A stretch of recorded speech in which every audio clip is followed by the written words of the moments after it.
Muito bem, estamos gravando então. Obrigado pela participação aqui, Beatriz, aos demais que vão assistir essa aula depois. Bom dia, boa tarde, boa noite, né? Não sei qual é o horário que vocês estão, desculpem, estudando aí esse conteúdo dessa disciplina. Hoje é bem tranquilo. Eu já estou iniciando aqui para compartilhar alguns dos principais conceitos, né? Nesse primeiro módulo, a gente está vendo, essa primeira unidade, melhor dizendo, a gente está vendo a ética ideológica, a construção dos valores, aquilo que nós discutimos nas aulas anteriores. E tudo isso vai ser cumulativo ao processo final, que é a interpretação do Código de Ética Profissional. Então, hoje, a gente vai fazer um meio termo já para a unidade 2, né, antes da nossa aula de revisão, que seriam as percepções sobre a ética, é o processo onde ela começa a ser aplicada. Né? É como a gente encara esse tema, é como a gente percebe a importância dele e realmente qualifica se aquilo faz ou não faz diferença no nosso dia a dia pessoal, no nosso dia a dia profissional, na nossa convivência em sociedade. Então, eu trouxe aqui alguns tópicos principais, e o primeiro deles é a ideia de tomada de decisão. Né? Esse texto não é meu, é um texto trabalhado aí com o material bibliográfico que a gente tem, que, que são os livros dedicados lá na referência, né? Disponíveis também. Esse aqui é o de normas contábeis, por assim dizer, né? Normas éticas contábeis, está disponível na biblioteca virtual. E o primeiro tópico aqui abordado é justamente a tomada de decisão, porque tudo vai culminar nisto, né? A gente entende a ética, a gente estuda, a gente reflete para fazer esse processo acontecer na forma de uma decisão, na forma do que a gente chama popularmente de escolha. E a ética, ela é basicamente a escolha partindo de princípios, né? Partindo de valores, partindo de uma consciência como filtro, para pré-determinar se aquilo é correto ou não e escolhermos efetivamente tomar aquela atitude. Por isso, inclusive, a gente fez aquela análise dos fins justificarem os meios, para poder compreender que a afirmação por si só ela pode ser interpretada de várias formas. Então, eu não posso tomar como certo e errado tudo, né? Ou apenas analisar por uma perspectiva. Na aula anterior, eu falei para vocês sobre os tipos diferentes de éticas, né, segundo a história propriamente dita da humanidade, a fim de que a gente pudesse contextualizar um pouco. Então, esses valores éticos, quando aplicados à atividade organizacional, leia-se, né, conviver em sociedade, normalmente a gente classifica pela teoria da instituição, né, ou das instituições, que a organização é uma empresa, mas nem sempre é. Tá? Pode ser um grupo de pessoas, pode ser um conjunto de pessoas com um coletivo em comum. E aqui, para nós, vai ser uma empresa porque nós vamos aplicar essa ética a um ambiente profissional, cuja expectativa da empresa seja a obtenção de lucro, né, de resultados positivos. Então, a partir desta premissa, a gente associa uma coisa com a outra, mas é possível fazer essa aplicação a outros contextos também.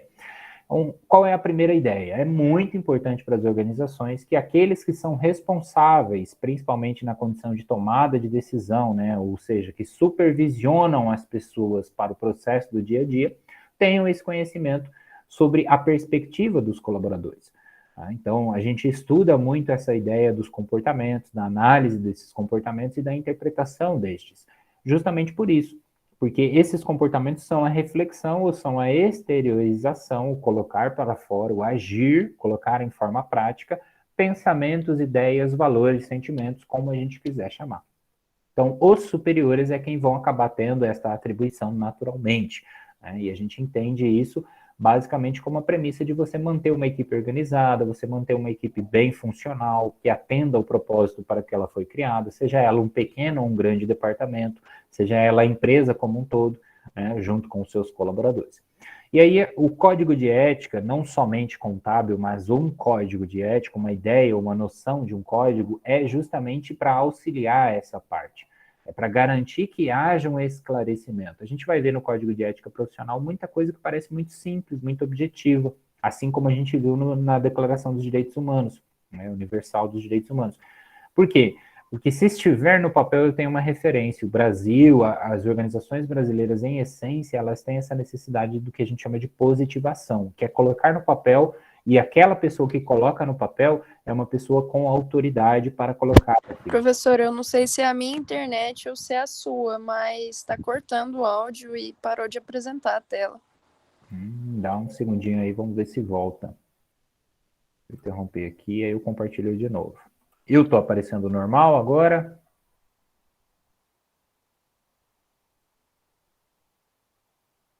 Para mim aqui está dando sinais normais, não sei se Vou fazer um teste aqui rapidinho, só um instantinho. Tá conseguindo me ouvir, Beatriz? Agora sim. Tá. O seu falhou um pouquinho, deve ser um problema de conectividade mesmo aí. Tá? Deixa eu compartilhar aqui, você me fala se voltou a tela e eu vou para os slides, tá? Vamos ver aqui, deixa eu ver. Bom, tá razoável aqui a minha. Eu vim para cá. E aí, tá chegando? Consegue ver? Não entendi, cortou um pouquinho. Consigo. Perfeito. Então, o que eu dizia é que a positivação nada mais é do que o efeito de alguém com autoridade colocar algo para ser cumprido num pedaço de papel, na forma escrita, a fim de que todos possam fazer uma interpretação daquele texto escrito, partindo dessa premissa. A ideia é a mesma de quando você recebe um recado de alguém que possui uma posição de autoridade da sua perspectiva. Pode ser um pai, uma mãe, um chefe, uma chefe, um patrão, como a gente fala, um supervisor, um empregador, qualquer expressão que a gente queira usar. Então, quando uma empresa ela possui um código de ética, ela possui normas de conduta. E essas normas de conduta vão permitir ali as análises que precisarão ser feitas por esses profissionais responsáveis pelo cumprimento daquelas normas. Tanto pela pessoa que a gente chama de colaborador, quanto aquele que supervisiona um comportamento. Então, o gerente, o responsável por uma equipe, ele vai precisar ter como base essa ideia do código. E aí o código faz com que seja impessoal, faz com que você não tenha que agir porque aquela pessoa acredita que aquilo é certo de acordo com os valores dela, mas porque vocês, como empresa, chegaram a um consenso de quais seriam os valores mais adequados para a convivência pacífica naquele ambiente daquela empresa. Então, a ideia geral, a premissa é essa como um todo. O supervisor, então, ele vai fazer essa orientação. Desde que ele mantenha essa impessoalidade, e se vocês ocuparem essa posição, isso é muito importante também, né? É o que a gente estuda na ideia de teoria da agência, teoria da instituição e outras teorias comportamentais e organizacionais também. Então, a premissa básica aqui, por exemplo, né, o supervisor vai indicar a maneira adequada de você utilizar uma ferramenta que ele coloca à sua disposição, né? Sigilo de clientes, bancos de dados que envolvam informações corporativas aí que são de interesse da organização, precisam ter essa premissa básica. E aí, às vezes, a gente acha que as coisas são tão básicas que elas acabam passando batido. Então, é um cuidado que se deve ter no sentido ético da coisa, de permitir que haja uma reflexão por um assunto que, por mais simples que ele pareça, a fim de que possa se discutir e chegar a uma conclusão. Obviamente, a discussão aqui, o debate, nunca é para que haja uma conclusão em cima do muro. É preciso tomar uma decisão no final das contas. Vamos agir assim ou assado. Mas eu vou partir desses preceitos básicos que a ética estabelece. Então, aqui a gente cita, né, a ideia de privacidade, exatidão, propriedade, acesso às informações. É muito comum, por exemplo, um escritório de contabilidade vai lá e vai colocar em prática a folha de pagamento de uma empresa. E aí, às vezes, aquele profissional que faz essa parte contábil do departamento pessoal vai precisar tomar esse cuidado com as informações que ele apresenta, como quando ele envia lá o Olerite para as empresas, ou até mesmo com quem ele conversa sobre isso. Porque este é um tema sigiloso, esse é um tema que requer uma certa privacidade, né? Então, esses cuidados que a gente tem que ter nesta profissão.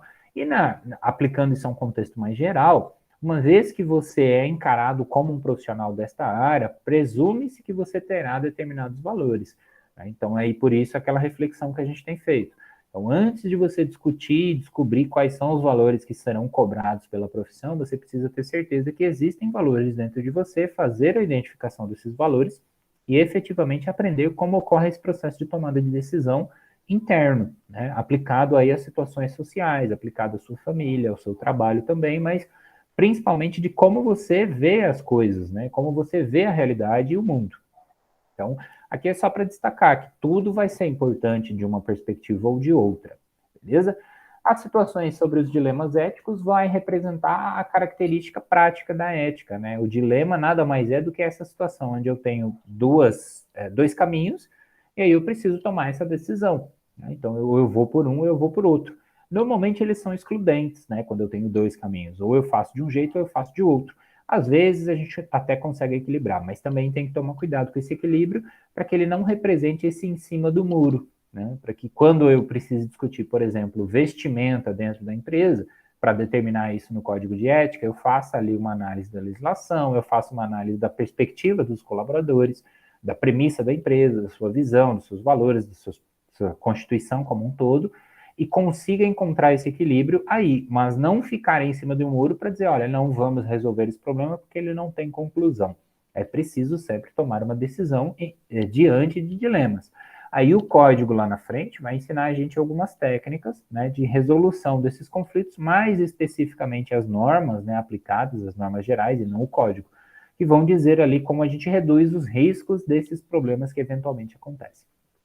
Então aqui o texto ele vai citar, né, as ocorrências de escândalos empresariais, porque a profissão está muito associada a isso, né, ao desvio de tributos, ao não pagamento de tributos, que a gente chama de sonegação, ao desvio de recursos por parte de gerência, né, o desvio inadequado, obviamente.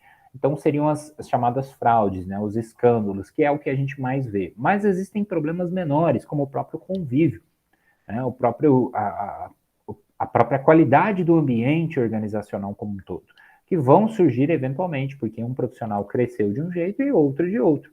E aí perceba que se você está na condição de resolver uma problemática assim, você não vai poder se basear na sua forma de crescimento, né, na forma como você absorveu os valores. Você vai ter que ter feito já essa autoavaliação, dominado esses valores positivos e negativos, a ponto de ter a capacidade empática, que é aquilo que a gente treinou nas aulas anteriores, para eventualmente saber equilibrar esses dois conflitantes, vamos chamar assim, ou resolver aquele dilema em específico.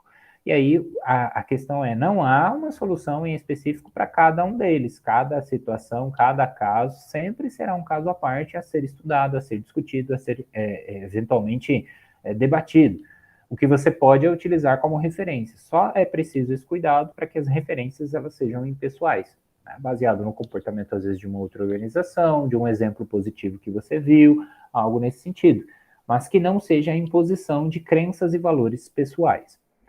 Então, a ética nada mais é do que essa base que nós vamos ter para a aplicação de uma profissão, né? E aí, aqui, a gente está partindo de um pressuposto de que a pessoa, ao fazer o curso de ciências contábeis, ao estudar essa matéria junto com as outras, nunca trabalhou na vida, não sabe o que é um ambiente profissional.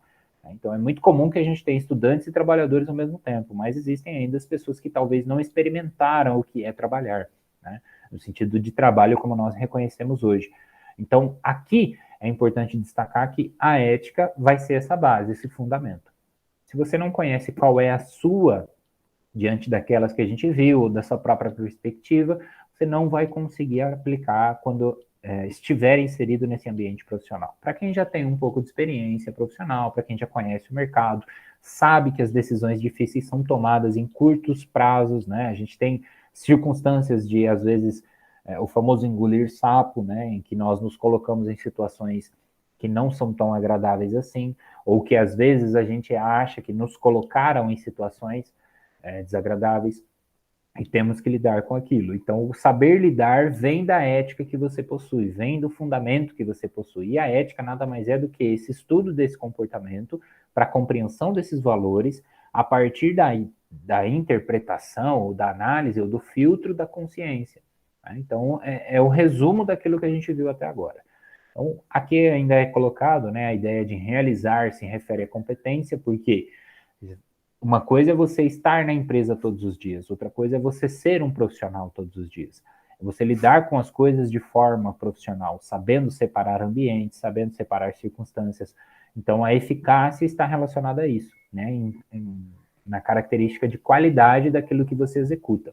Então, normalmente a gente gosta de trabalhar com pessoas que têm um pouco mais de paciência, com pessoas que sabem ensinar, com pessoas que compreendem as suas próprias limitações, que se colocam na posição de ouvintes também, né? Então, é interessante que a gente observe essas características e veja, a partir do momento que você destacou que aquilo é positivo, que você gosta que alguém seja assim, traga isso para a sua resolução do dia a dia, né? Incorpore esses comportamentos a fim de que quando aquela característica for necessária, você seja capaz de usá-la para resolver um dilema ético.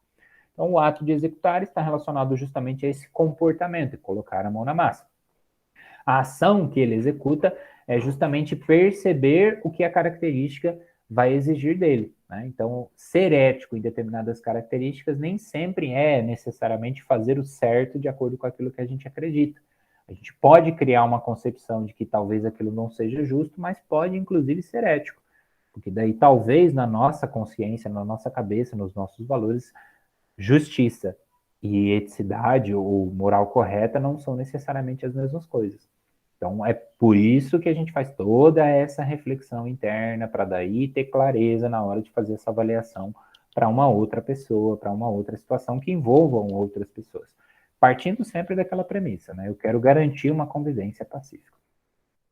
O tratamento adequado, né, que seria o como fazer. Então, a partir daqui, eu preciso perceber que se eu estou numa posição em que me é exigido esta capacidade, eu não posso fugir dela. Ou eu fujo da posição, né, e digo para mim mesmo, por exemplo, que eu não sou capaz ainda de ser um supervisor, e vou lá e reviso meus conhecimentos, melhoro a minha capacidade. Ou eu encaro esse desafio e vou aprendendo enquanto faço, vou me dedicando, vou, enfim, ninguém nasce sabendo, mas a ponto de não fugir desses confrontos, a fim de que eu possa ter a capacidade de, por exemplo, aqui prevenir erros, fraudes e circunstâncias gerais. Os principais erros e fraudes que a gente vai ter na contabilidade são relacionados ao trabalho do dia a dia. Mas aí eu quero que estenda-se essa análise, essa concepção de fraude, por exemplo, a gente pode muito bem generalizar ela um pouco, a fim de abranger também a fraude, por exemplo, de quando você tem lá um profissional que mente, fala que fez, mas não fez, que aí cria-se, por exemplo, a necessidade de revisão, autorrevisão de processos, ou avaliação de comprovantes e informações que corroborem. Quando a empresa chega na necessidade de, por exemplo, precisar que o colaborador apresente ali um comprovante da informação que ele está prestando, muito provavelmente já houve um desgaste, não necessariamente com ele, mas com outros profissionais que disseram ter feito algo ou não ter feito algo, e o inverso é que era verdade, né? Chegou-se à conclusão, pelo menos. Então, é preciso perceber que aí, às vezes, a gente fala, fraude na contabilidade, ou erro como um todo, é relacionado só ao débito e crédito, né? A apresentação de informações, a distorção de demonstrações contábeis, a não apuração correta de tributo, essas coisas. Mas, na verdade, ela está muito mais relacionada ao ser humano, porque a própria contabilidade não existiria se não houvesse ali a premissa básica, empresa, e empresa é formada por indivíduos. Indivíduos nada mais são do que valores compostos ou administrados por uma consciência, né? Compostos aí pelo aspecto positivo e negativo. Então, aqui é para resumir o conceito e entender que o tratamento se dá justamente de acordo com aquilo que a gente acredita. Aí só não confunda. O que você acredita como pessoa, como indivíduo, pode ser levado para a organização? Pode, mas isso pode ser rejeitado pela organização. E se assim o for, não é a organização, normalmente, que vai mudar. Você precisará fazer essa adaptação. E aí escolher, né? Se eu não estou de acordo com aqueles valores daquela organização, quem tem que sair sou eu. Né? Ou, pelo menos, promover essa discussão para falar, olha, gente, eu acho que algumas coisas aqui a gente poderia fazer diferente. E normalmente quem coloca a cara a tapa assim, quem se dispõe a fazer esse trabalho, são pessoas que já possuem mais essa afinidade com essas perspectivas, né? Que gostam de um equilíbrio, que tem já mais uma característica nesse sentido aflorada. Mas caso ainda não exista e você queira construir isso, o melhor caminho é a própria filosofia, né? Porque ela vai te dar o embasamento, a capacidade técnica, crítica, para poder fazer essa construção de conhecimento. E aí, efetivamente, lá na frente, as ocasiões vão permitir, vão fazer com que você consiga tirar as conclusões de acordo com cada situação. Ele entrou, mas saiu. Ah, não, agora sim entrou. Eliane, tudo bem? Boa noite, seja bem-vinda, tá? Fica à vontade aí para interromper, conversar. Tudo bem?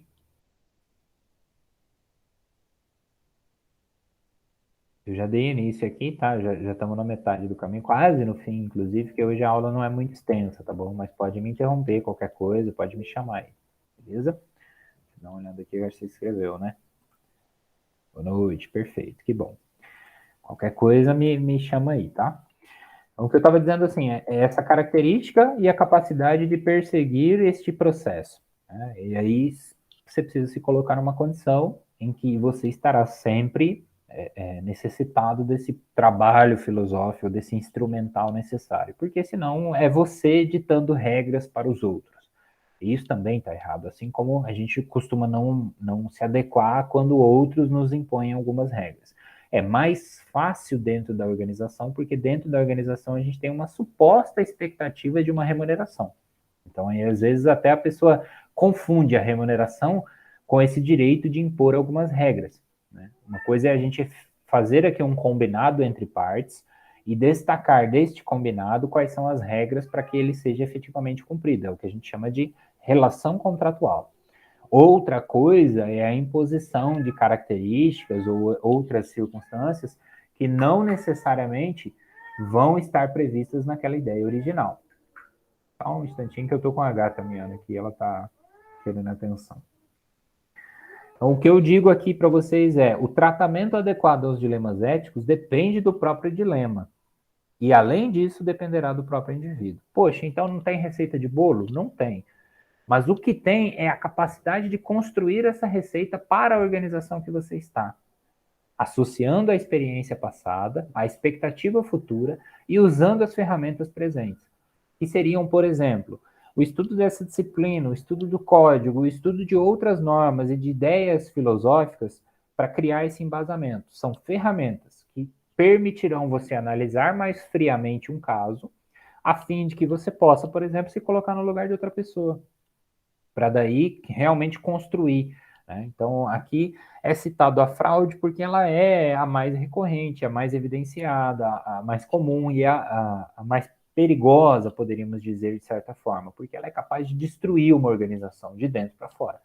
Mas eu digo para vocês que a simples falta de educação comportamental, por exemplo, né, quando você tem espaços compartilhados, também é um dilema ético, também é capaz de destruir uma organização.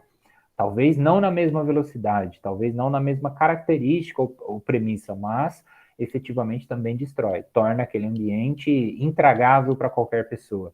E aí novos talentos não aparecem, a empresa fica estagnada até um ponto em que ela acaba tendo que fechar as portas. A dificuldade da maioria das organizações é saber trabalhar.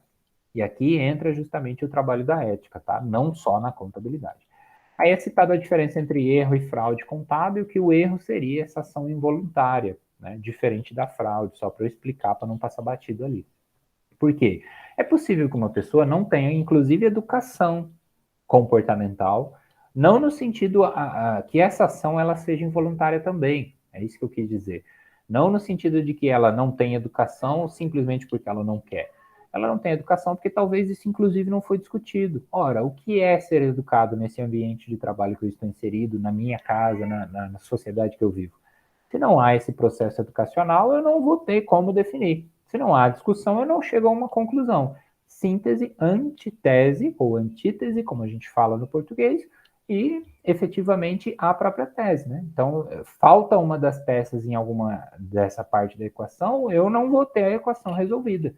Eu tenho lá uma ideia e eu preciso achar desta ideia o confronto e desse confronto uma conclusão, que é a nossa síntese.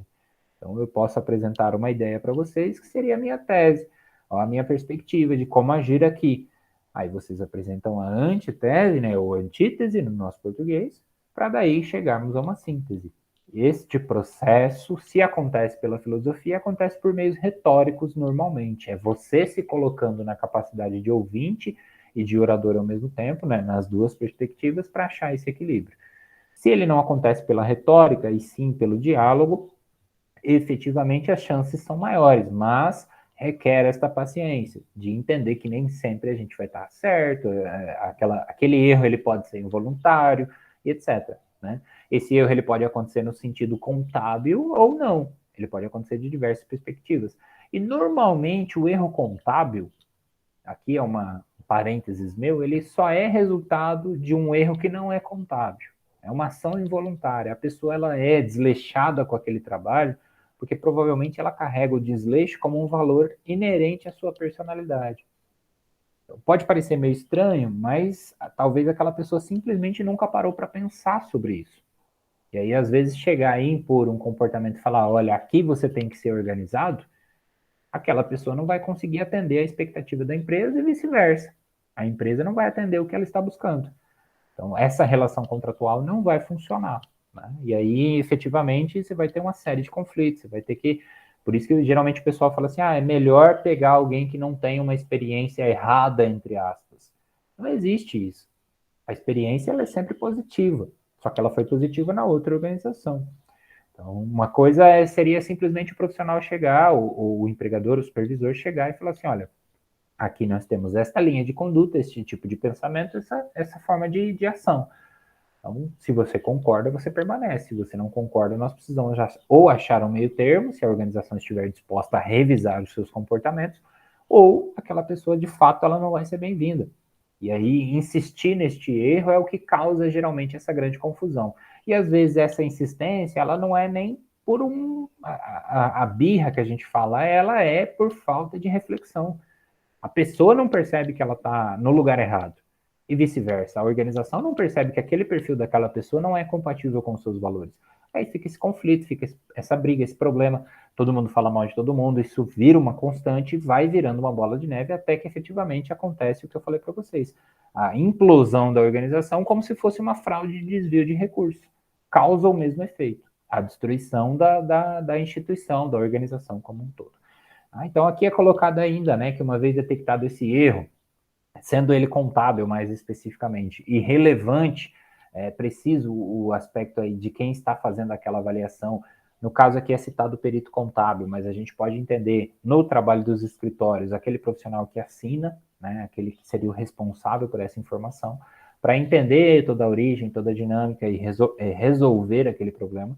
Por quê? Porque nós vamos ver lá no código de ética depois que efetivamente o resultado do erro, ocasionando fraude, incorre-se em algumas penalidades. E essas penalidades, inclusive, podem gerar a suspensão do próprio registro, né? Ou até mesmo o cancelamento ou a exclusão desse registro.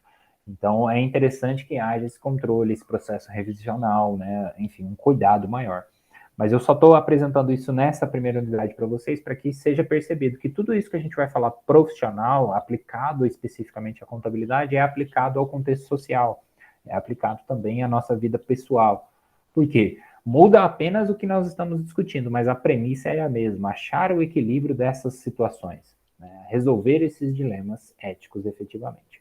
E aí, por fim, para fechar o raciocínio, o conceito de elementos pessoais, que é aquilo que nos dá embasamento. Então, se você ainda não tem discernimento sobre o que é esta consciência, que a gente chama, né, que eu falei para vocês que seria a ideia do filtro, vai ser difícil diagnosticar, vai ser difícil tomar decisões, vai ser difícil compreender as outras pessoas a ponto de resolver um problema. O desenvolvimento moral cognitivo, que também é uma das formas de processo de aprendizagem, né, que está vinculado justamente a esses conceitos que a gente usa na hora de tomar uma decisão de definir o que é certo e errado, por onde que eu vou, de onde que eu vim e tudo mais. O conceito da idade também é muito discutido, porque entende-se que a idade ela é caracterizada pela premissa da experiência, então uma coisa está relacionada à outra, tá? Não que alguém mais velho necessariamente saiba mais ou seja mais experiente que outra pessoa. Talvez em um campo, mas talvez não em outro. Tá? É só para ter essa perspectiva. O que se deve ter cuidado aqui são aquelas diferenças geracionais, porque nós lidamos com pessoas de todas as diferentes idades. Então, se você vai ter o seu escritório, se você vai trabalhar com um supervisor, ou com essa atribuição e responsabilidade, você vai ter que ter essa capacidade de entender a diferença das gerações. A religião também pode ser citada aqui como grande relevância para esse processo, né, que caracteriza aquilo que você vai definir como certo e errado, e reflete muitas vezes no comportamento ético. As pessoas têm uma certa dificuldade de separar a religião do ambiente de trabalho, acreditam que é possível mesclar as duas coisas. É difícil até, assim, se a gente parar para pensar, separar a religião do ambiente pessoal como um todo, né? Alguns são definidos pela própria religião, certo ou errado é aquela pessoa que vai ter que acreditar nisso, mas no ambiente organizacional, muitas vezes isso gera conflito também, né? E aí é preciso ter essas características, a consciência desses valores, para conseguir superar esses desafios. E a própria filosofia, que é o que eu estava falando, né? Então, normalmente a gente estuda a ética deontológica, a própria teleologia, são estudos mais teóricos, mas o que seria deontologia aqui, né, citando? A base do que a gente considera como certo e errado e o que eu devo ou não fazer, o que é ou não obrigação minha perante a sociedade que eu vivo. E no segundo caso ali, na teleologia, seria basicamente a premissa e o resultado, aquilo que nós usamos na segunda aula, salvo engano, que seriam os fins justificarem os meios.